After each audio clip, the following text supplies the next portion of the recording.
Yeah, thank you for the very kind introduction, and thank you to the Academy for the opportunity to present some of my work in front of such an august gathering.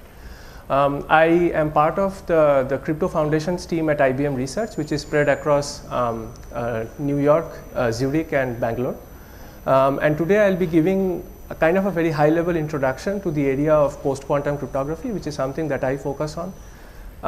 And I'll sort of try to walk you through some of the recent advances in terms of design of new post-quantum cryptographic algorithms, standardization in this space, and some of IBM's offerings in this area.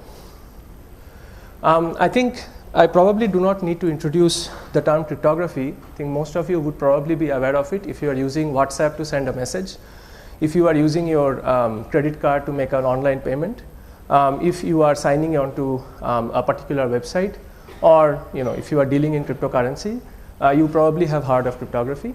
It forms the building block for modern secure digital systems, and it provides a number of very important guarantees, which includes confidentiality, non-repudiation, integrity, and authentication.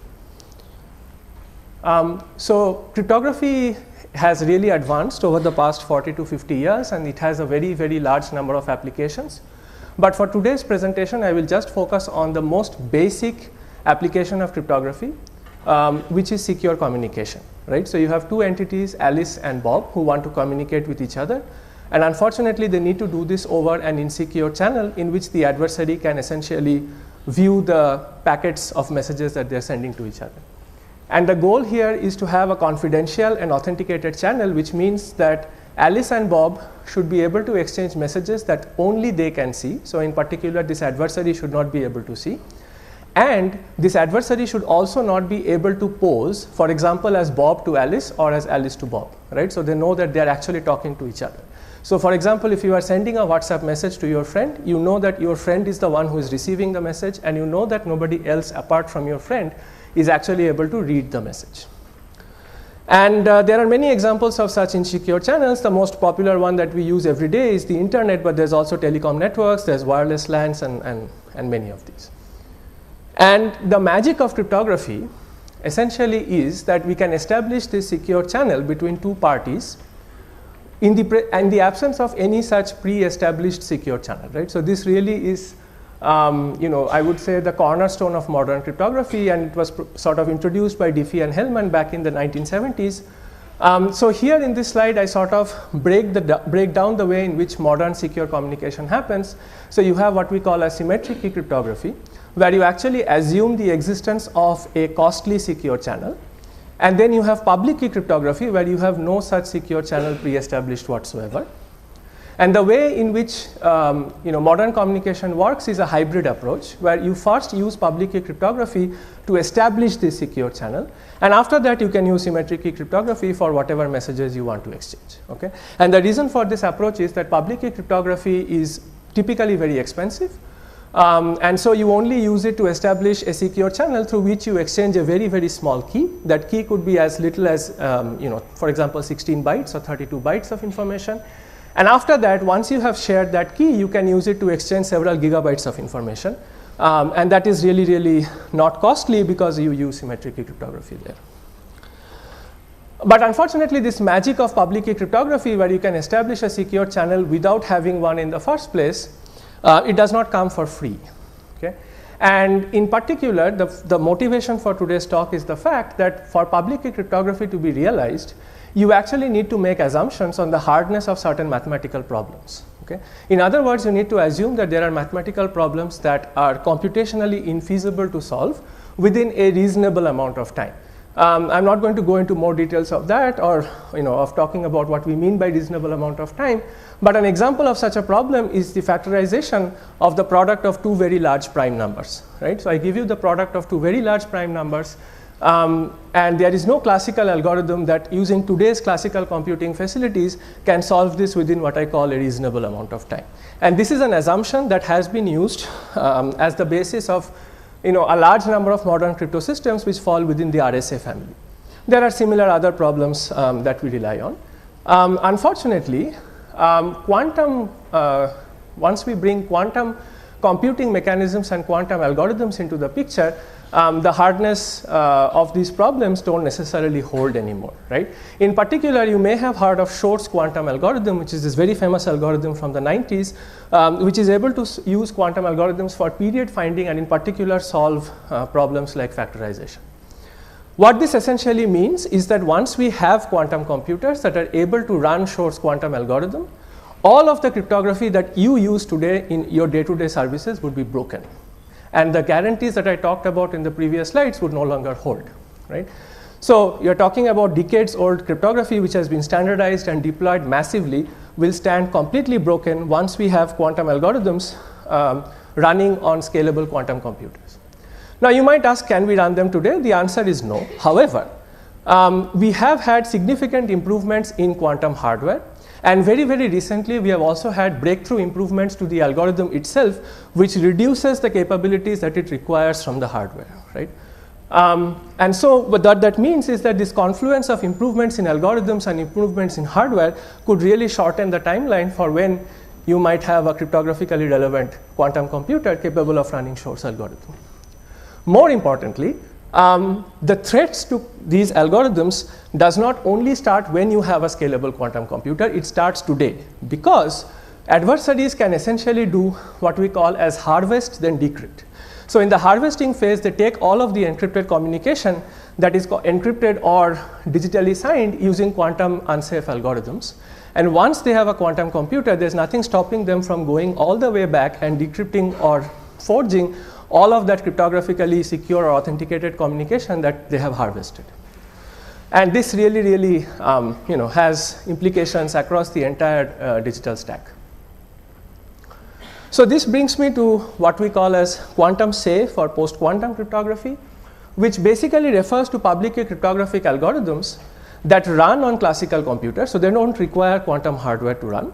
However, they are plausibly resistant to attacks by both classical and quantum computers. And this is what forms really the core of our mission towards securing the world's digital infrastructure for the quantum era. I just want to mention briefly that public key cryptography or quantum safe public key cryptography is actually technically different from quantum cryptography or quantum key distribution or QKD, which many of you may be familiar with. In particular, as I mentioned, quantum safe cryptography runs on classical computers, unlike QKD, which actually requires very sophisticated quantum computing infrastructure. QKD is also kind of partial at the moment in the sense that it provides confidentiality but not authenticity. So you still need to use quantum safe cryptography, you want to add authentication.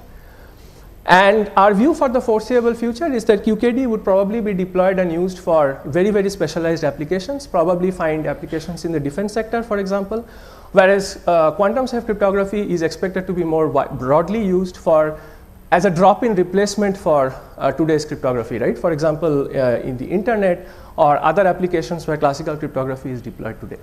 Of course, there is a trade-off. Quantum key distribution is believed to be information theoretically secure, so it doesn't rely on mathematical assumptions, unlike public key cryptography. However, it has its own set of requirements which kind of distinguish it in terms of applications. Okay, so with that, let me quickly move on to what are the main solution components for quantum safe crypto. And we have worked at IBM across this entire spectrum. And I'm really involved in the first two columns here, which is the designing of new post-quantum cryptographic algorithms and processes for standardization of these algorithms for widespread deployment, right? And in particular here, I'll focus on the standardization process, which is being carried out by the National Institute of Standards and Technology in the US. It is not the only standardization process for post-quantum crypto, but it happens to be the most prominent one. There are other standardization processes being carried out by organizations like ISO, for example, and many different other countries have run their own standardization processes. This is followed by two other very important applications which are becoming important now. The first one is crypto discovery, which is if you have a piece of software that is using cryptography, how do you understand where exactly cryptography is being used, and how do you know that that cryptography is either quantum unsafe or quantum safe, right? And this is done using what we call as a cryptographic inventory or a bill of materials, abbreviated as CBOM. And once you have done that, then comes the question of migration, which is you want to take all your quantum unsafe cryptography and you want to migrate to cryptography that is plausibly post-quantum or quantum safe. And I think in one slide I try to summarize the main technological innovations here in this space from IBM. In particular, we have had thought leadership for a significant period of time in the NIST standardization competition, which ran for almost 10 years and sort of concluded earlier this year, at least one phase of it, in terms of both public key encryption as well as digital signatures. And we are actually present in several of the standards that have been announced. And more importantly, we also have now offerings in the space of crypto discovery and migration in this 3-stage capability that we call transform, assess, and discover, where we are actually working with our cloud software and consulting businesses to help clients migrate to post-quantum cryptography. Okay, so in the rest of this presentation, I will try to walk you through some of the main mathematical techniques that underlie the foundations of post-quantum cryptography, why we believe that they are plausibly secure against quantum algorithms, and what is the kind of standardization efforts that have happened around that. And I use this picture because in some sense the world of post-quantum cryptography, it is held up by these atlases, which are these mathematical techniques, right? Because if these mathematical techniques cease to be quantum hard, then this world falls, right? And here you can see I have sort of tried to summarize some of the most prominent techniques for post-quantum cryptography. And I'll spend a couple of slides just talking about this particular technique, which is called lattice-based cryptography, because this has been studied for the longest period of time in theoretical computer science, subsequently in cryptography for the past 40 to 50 years, and is also most prominent today in terms of the standardized algorithms, right? This is the technique that is mainly used, and this really relies on the hardness of two problems, which are called small integer solutions and learning with errors, for which we believe there aren't quantum algorithms. And I really won't have time to go into the details of these, but I just want to mention that they are essentially geometric problems, okay? Unlike a problem like factorization, which is an algorithmic number theory problem. And this is the main reason why Shor's algorithm does not really extend to these kinds of problems. So here in this slide, I give you a representation of a lattice, which is like this matrix or a grid. And you can think that each intersection of two lines here is a point on the lattice. And then you can think of some problems in this space. For example, suppose I give you this grid, and I ask you to find the shortest vector in this lattice, which is basically, if I have an origin here, then I ask you, for example, let's say this is the origin, I ask you which is the point here which is closest to the origin, right? Similarly, I can give you a point that is not exactly on this grid, but maybe close to it. So you can see this green point is on the grid and this red point is close to it. And I ask you, can you give me the point on the lattice or on the grid which is closest to this point? Okay. So these are the kinds of problems that actually Shor's algorithm is not able to solve, because they are very, very different from classical problems such as factorization or discrete log, which is a related problem. And these classical problems, they typically reduce to what we call as a broader problem called the hidden subgroup problem, which can be solved by Shor's using period finding. Okay? And it doesn't really seem to work for these kinds of lattice problems. Another way of interpreting these problems is that they are actually machine learning problems. You are trying to learn some secret, but unfortunately the instances that are given to you are noisy.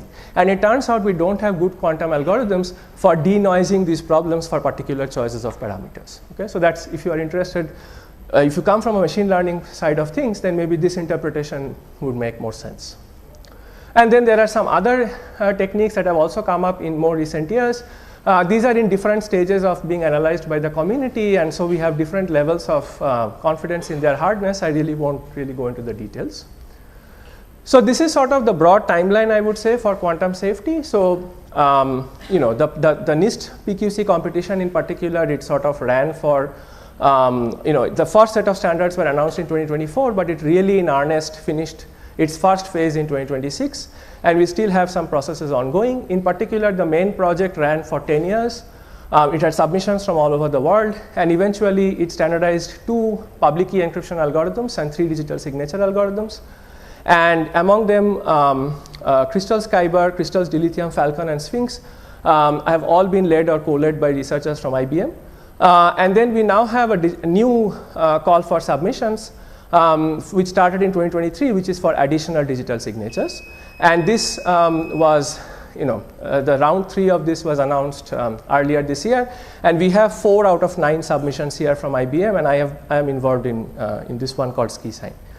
The goal of this additional standardization is that, as I mentioned earlier, lattices feature very prominently in the NIST standardization process.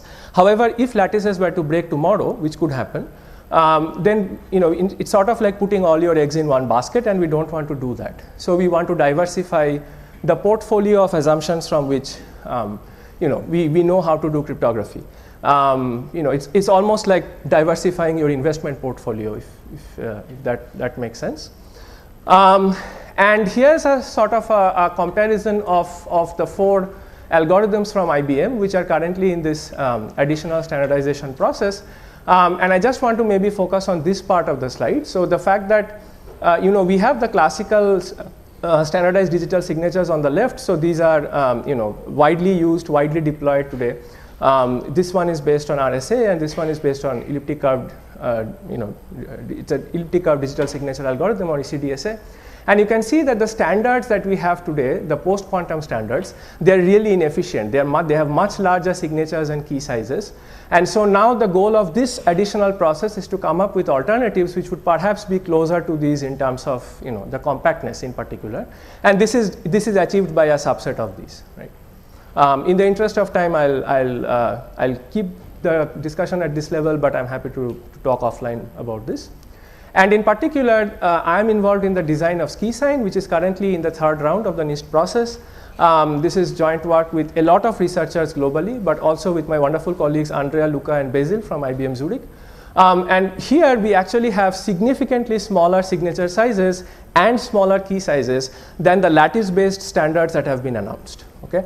And SkiSign it shines in applications where you care about having very compact signatures and very compact keys. And this is really important because you may have applications where you need to store these keys in the longer term, and optimizing for storage is important. It's also important because the signatures being smaller means that they require less bandwidth to transfer over an insecure network. And there are more details available. And there's both ongoing standardization as well as a lot of cutting edge research happening in this space. It's a very exciting area in general. Okay, so I want to spend the last couple of minutes talking about, suppose you are an enterprise or an organization and you are looking to adopt quantum safe cryptography, right, going forward. Then how should you go about it?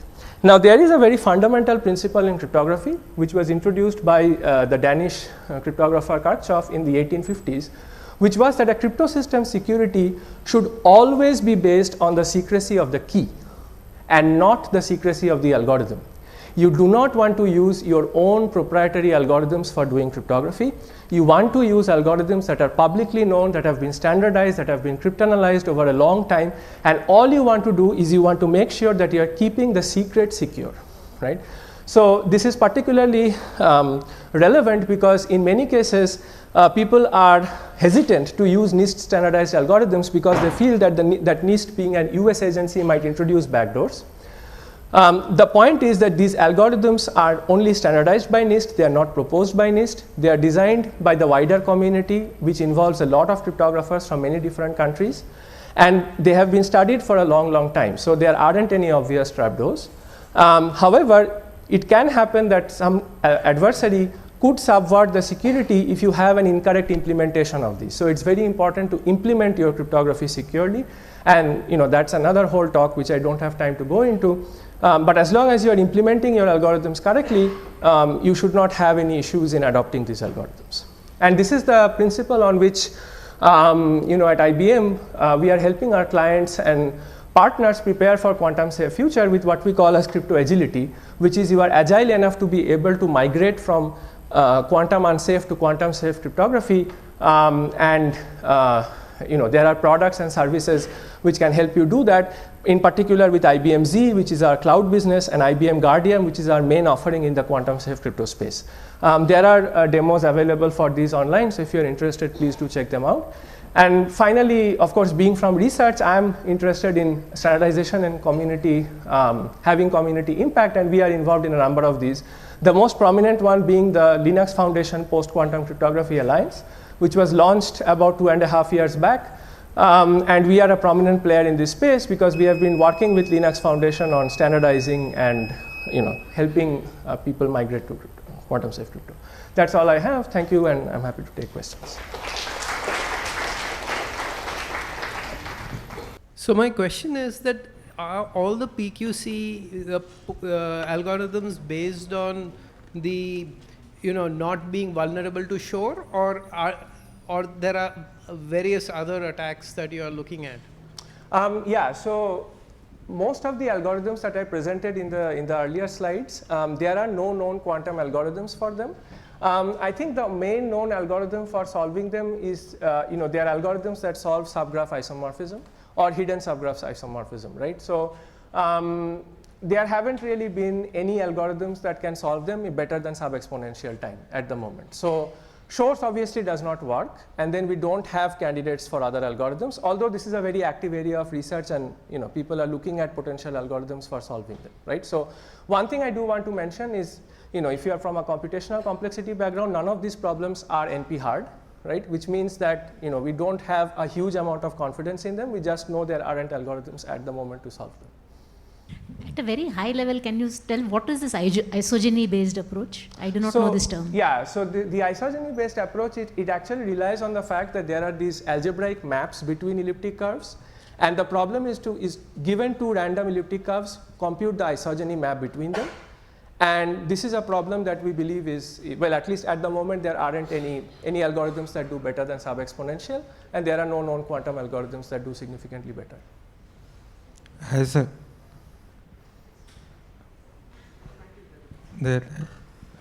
Sir, my question was, this PQC is making the problems difficult to solve, right? So how fast do you expect the hackers to catch up to it? Because say if I intercept the asymmetric key while it is getting transmitted, I can, and after that the symmetric pathway is established, I can then get all the data. Yeah, so that is exactly the threat model, but the idea is that these PQC algorithms, they provide you a mathematical guarantee that as long as you only see the messages exchanged publicly between the two parties, Alice and Bob, you cannot actually find the key that they have shared, right? So this is the hardness problem, and the conjecture is that there aren't, for example, in these cases, quantum algorithms to solve them, or in the case of factorization or discrete log, there aren't classical algorithms that can solve them. Sir, as you told that for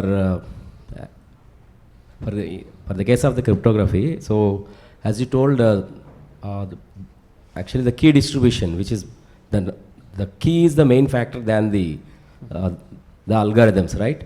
So my question is, how many number of qubits which are basically needed for say generating the key? So minimum number of qubits, and up to what extent the current level of work is going on? Okay. So first of all, I think this is more relevant to the quantum key distribution that I mentioned, which is different from post-quantum cryptography, because post-quantum cryptography doesn't require qubits, it just runs on plain classical computers. I think for QKD, I'm not really a quantum expert, so I won't talk about that, but what I'll mention is that currently we are able to exchange only very, very few qubits, for example, right? And that may be okay for some very limited applications, but it requires very specialized infrastructure, right? And I think there have been some toy level demonstrations all around the world, including in India, but there's still a long way to go before we can actually start deploying it at a wide scale. And one more, sir, for hard level problems, which among these, which is the better one? Like it's hard to compare, right? So for example, if you talk about the community's confidence, the highest is in lattice-based questions, because those have been studied for a long time, also in the theoretical crypto literature, because they are geometric problems. But I would say that they offer you different trade-offs in terms of performance and efficiency, right? So that is the main reason why we are looking at a number of these alternatives. The other reason is to diversify, right? So yeah, so some of these probably we believe are harder than others, but it really depends on the level of research that somebody may be able to find an algorithm to solve them tomorrow. We cannot rule that out, basically. Okay, thank you. I think we'll stop here and we'll move on. Thank you, Sikhar, for a very nice talk.